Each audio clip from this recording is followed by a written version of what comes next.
మనం ఏ రకంగా మనం సంస్థని ఇంకొంచెం ప్రజలకు మెరుగైన సేవలు అందించాలి. ఆర్థిక ఇబ్బందులు ఉన్నాయి, టెక్నాలజీని వాడాలంటే ఏ టెక్నాలజీ వాడాలన్నా రూపాయి ఖర్చు పెట్టాల్సి ఉంటుంది. మరి రూపాయి ఖర్చు పెట్టే ఆర్థిక పరిస్థితి ఉందా అంటే దాన్ని ముందు వెనక చూసుకుంటేనే ఏదో ఒక పద్ధతిలో దీన్ని మనం సంస్థను ముందు తీసుకోవడానికి మేము అనునిత్యం ప్లాన్ చేస్తూ ఉన్నారు. గత 100 రోజుల్లో మా హెడ్ ఆఫీస్లో ఉన్నటువంటి అధికారులు, అటు జేఎండి, ఇటు director vigilance and security Gopalarao గారు కానీ, వెంకటేశ్వరరావు గారు కానీ, జయరావు గారు కానీ, కోటేశ్వరరావు గారు కానీ, ఎఫ్ఏ భువనేశ్వర్ ప్రసాద్, రవీంద్ర, వీరు అందరూ కూడా all HODs they had worked very hard. చాలా టెక్నికల్ ఇనిషియేటివ్స్ కూడా టేకప్ చేశారు.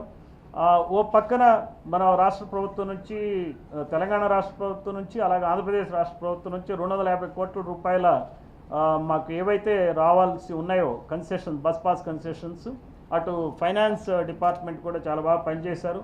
చేస్తూ అక్కడి నుంచి ఆ ప్రభుత్వం నుంచి 250 కోట్లు, ఈ ప్రభుత్వం నుంచి 250 కోట్లు, 500 కోట్ల రూపాయలు కూడా వచ్చింది. అంటే ఈ సంవత్సరంలో 1000 కోట్ల రూపాయల మాకు రావాల్సినవి వచ్చినాయంటే అది నిజంగా ఈ సంస్థ ఈ రోజుకి మీకు సమస్యల్లో కొంత మేము ఓ పద్ధతిలో ఉన్నామని అనిపించుకోవచ్చు.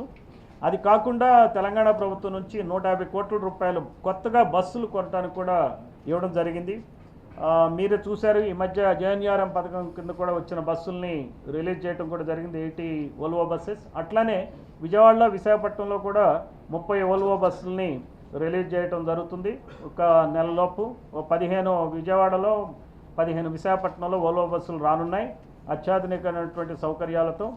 ఇట్లా ఆఫీసర్స్ అనునిత్యం ఏదో ఒక కంట్రిబ్యూషన్ కోసం చేస్తూ వాళ్ళు తీసుకున్న స్టెప్స్ కొన్ని మీ ముందు చూస్తాను.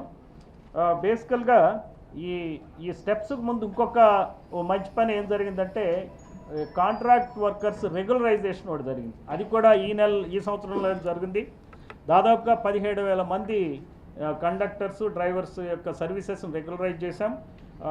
ఏపీలో 8,000 మంది, తెలంగాణలో 9,000 మంది, అంటే ప్రిసైజ్ ఫిగర్స్ నోట్స్లో మీకు ఉన్నాయి.